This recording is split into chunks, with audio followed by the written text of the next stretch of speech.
Nandirito na po ang pinakabagong Bristol Invictus 160. Napaka-porma at napakaangas po talaga ng kanyang body and design. At ngayong araw, ito naman ang ating bibigyan ng walk-around review. Silipin natin ngayong araw. Tara!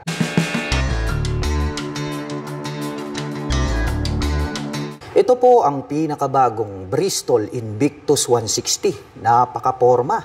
At ang bangis talaga ng kanyang dating mala Aerox na version 1. Ito pong kanyang headlight design dito po sa bandang harapan is para po siyang naka-X design. At mapapansin natin dito po sa bandang ibaba, ito po yung kanyang daytime running light. At ito naman pong kanyang main headlight ay nahahati po yan sa dalawa.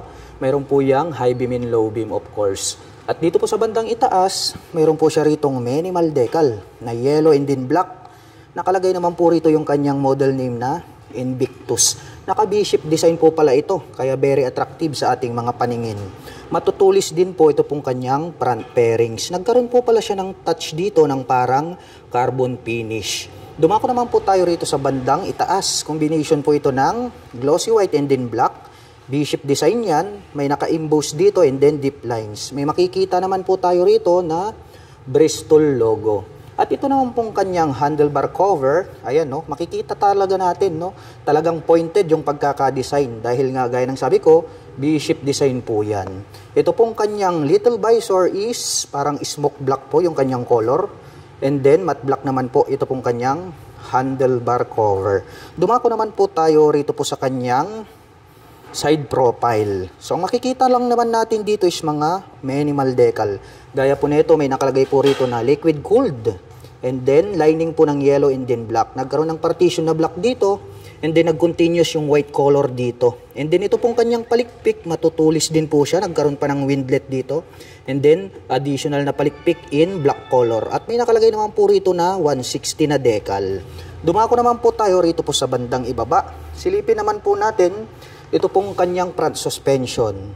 So ito po pala ay gumagamit ng traditional telescopic fork. Black color po siya. And then ito pong kanyang front fender is white color. Dito po sa bandang likuran is black color po siya. At may makikita po tayo rito na TCS na decal. So ang ganda po pala ito pong kanilang Invictus 160 dahil meron na po siyang traction control system. So para po dun sa mga hindi pa po nakakaalam, ito pong traction control system ay binabantayan niya po ang pag-ikot ng gulong 100 times per second. At pag na-detect niya po na mag-i-skid yung ating gulong sa bandang likuran ay agad niya pong hahabulin. At pagpapantayin, yun pong ikot ng gulong rito sa harapan. Sa ganung paraan ay mapre-prevent po natin na mag-slide ito pong ating scooter sa mga madudulas na daan. Magagamit din po natin yan pagdating po dun sa mga cornering. Balik tayo dito sa bandang ibaba. Equip po pala ito ng single rotor disc brake with single pot caliper na black color. At ito naman pong kanyang cast wheel is Y-type design. Black color din po siya. At ang sukat naman po ng kanyang gulong rito po sa bandang harapan, ito po ay mayroong sukat na 100 by 80-14.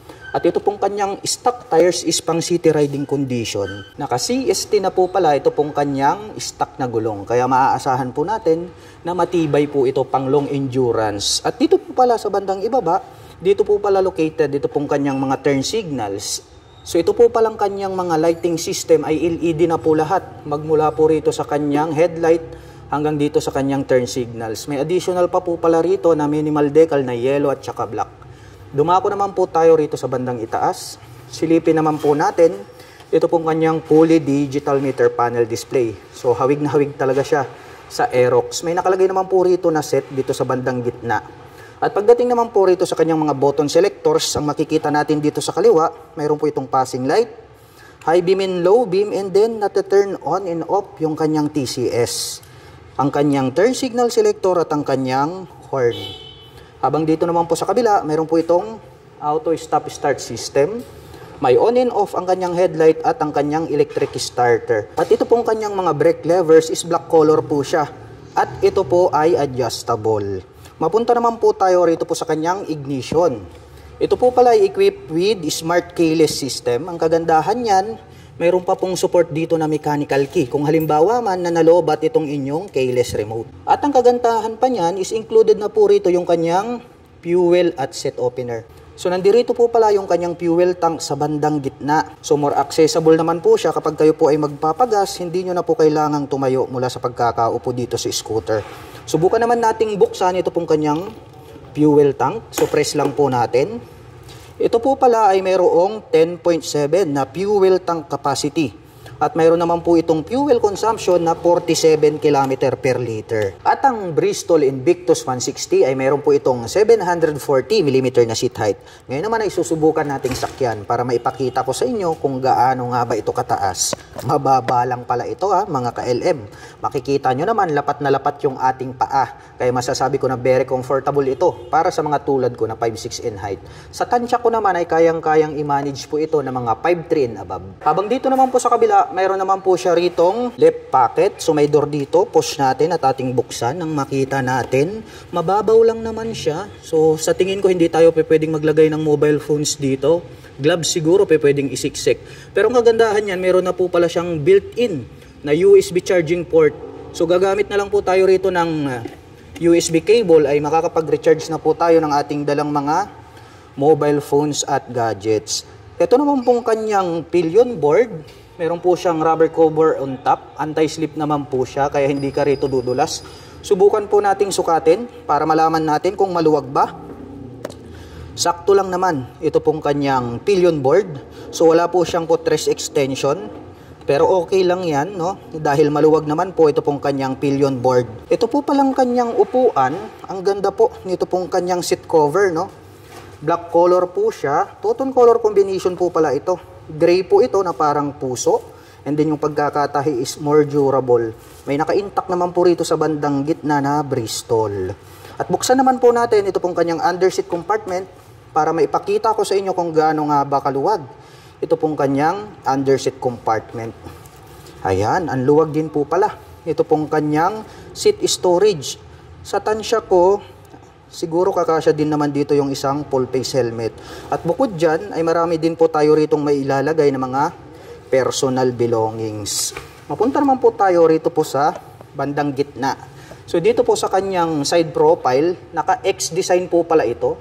And then may nakalagay naman po rito na Invictus in white and then yellow lining. At ito pong kanyang pillion step para sa ating back rider is chrome color po siya, not fadable. At ito pong kanyang side stand ay equipped na po ito ng side stand engine cutoff switch. Black color naman po ito pong kanyang center stand. At dito po sa bandang itaas, may makikita po tayo rito na Bristol na 3D emblem. Ayan ang kapal, no? Chrome color po siya kaya very attractive para sa ating mga paningin. Mayroon naman po tayong makikita dito sa top na combination ng yellow, black, hanggang dito po sa bandang ibaba. At dito naman po sa bandang dulo, dito sa top, may makikita po tayo rito na Bristol logo. Silipin naman po natin ito pong kanyang taillight. Yun, parang naka-aim shift design, no? Nagkaroon ng sungay dito. Maliit lang siya pero ang kagandahan niyan is LED na po yan. Kaya more visible po yan day or night time. Malalaki naman po ito pong kanyang mga turn signals. Matulis din po siya. LED na rin po yan. At ito pong naka-emboss na part na to pag ating sinilip, meron na po siyang plate light. At ito pong kanyang rear fender, ang kanyang nagsisilbing plate holder. May added light reflector sa gitna at mayroon pa po dito sa magkabila. Bilog naman po yan. At pagdating naman po rito po sa kanyang rear suspension, ito po ay gumagamit ng dual sub-tank shock absorber. Yun ang impressive dito po sa kanilang Invictus 160. Dahil nga mayroon na po itong canister na gold color along with silver at yung coil spring po na ginamit rito is black color po siya. Silipin naman po natin ito pong kanyang stock pipe. Black color po siya. Yung kanyang head protection guard is matte and then nagkaroon ng 3 butas dito at mayroon naman po itong single exhaust. At pagdating naman po rito sa kanyang rear braking system, ito po pala ay naka-single rotor disc brake with 2-pot caliper. Idagdag ko lang mga ka-LM, ito po pala ay equipped with dual channel ABS. So ang kagandahan po niyan, yan po yung pinaka-safe na preno nowadays. Dahil nga po, hindi po maglalak yung inyong mga gulong pagdating po sa mga sudden stop. At ito po palang kanyang rear fender, no? Nagkaroon po pala siya rito ng additional na mudguard. Black color po siya. Ang kagandahan naman yan ay nasasalo niya yung mga dumi or putek para hindi po matalsikan yung other body parts nito pong ating scooter. At makikita naman po natin dito ito pong kanyang radiator cover na black color. So equip po pala ito ng liquid cooling system. Mapunta naman po tayo rito po sa kanyang engine. Ito pong kanyang engine may naka-intact po rito na Bristol. So before nung test ride pa lang is na-review natin to at iba yung nakatatak pero ngayon binago na nila. Kaya ako nasabi na durable na po siya kasi ang gumawa na po nito is si Bristol na hindi na ibang manufacturer. And then ito naman pong kanyang airbox filter cover is black color. Nagkaroon ng windlet dito at may nakalagay naman po rito na AFI. At pag-usapan naman po natin ang kanyang engine specifications. Ang Bristol Invictus ay meron po itong 160 cubic centimeter engine displacement.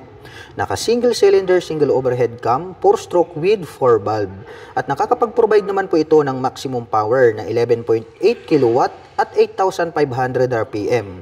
Habang nakakapagbigay naman po ito ng maximum torque na 14.7 Nm at 6,500 RPM. At ang presyo po ng Bristol Invictus 160 ay nagkakahalaga po ito ng 128,800 pesos. At kung cash nyo naman pong bibilhin ay makakakuha po kayo ng instant na 10,000 discount. At nagkakahalaga na lamang po ito ng 118,800 pesos. At kung balak mo naman pong kumuha ng hulugan, ay kailangan mo lang pong mag-down payment ng 48,592 pesos. At mayroon naman po itong 4,666 pesos sa loob po yan ng 3 taon. At ang bigat po ng scooter na ito ay mayroong kabuuang bigat na 127 kilograms. At para naman po sa mga nakapanood ng video na ito at interesado pong maglabas ng pinakabagong Bristol Invictus 160, ay maaari nyo po silang puntahan at bisitahin. Dito lamang po yan sa Bristol Perez Boulevard, Dagupan City, Pangasinan.